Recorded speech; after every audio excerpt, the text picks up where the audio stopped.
मुळा ही एक अशी भाजी आहे जी हिवाळ्यामध्ये जास्त प्रमाणात खाल्ली जाते, त्यामुळे आज आपण करणार आहोत मुळ्याची भाजी।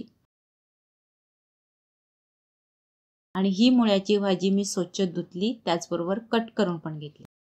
तेल, जिरे, मोहरी, कांदा, आलं लसूण पेस्ट परतल्यानंतर त्यात बारीक चिरलेली मुळ्याची भाजी टाकायची।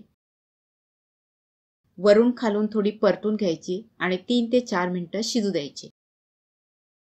त्यानंतर त्यात जिरेपूड, धणेपूड, हळद, लाल मिरची पावडर टाकायची, चवीनुसार मीठ, सगळे मसाले मिक्स करायचे। नंतर त्यात 2 चमचे शेंगदाण्याचं कूट टाकायचं।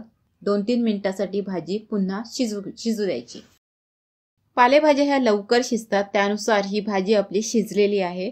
भारतीय जेवणामध्ये हिरव्या पालेभाज्यांशिवाय स्वयंपाकाला पूर्णत्व कधीच येणार नाही, त्यामुळे हिरव्या पालेभाज्या खा आणि जेवणाला परिपूर्ण बनवा। रेसिपी पाहिल्याबद्दल थँक्यू। अशा जेवणासाठी मदत करणाऱ्या साध्या सोप्या रेसिपी यापुढे येत राहतील, त्या तुम्हाला पाहिजे असलेल्या चॅनलला सबस्क्राईब करा, बेल आयकॉन प्रेस करा, त्यातील ऑलचं ऑप्शन सिलेक्ट करा, म्हणजे सर्व व्हिडिओचं नोटिफिकेशन तुम्हाला मिळत राहील।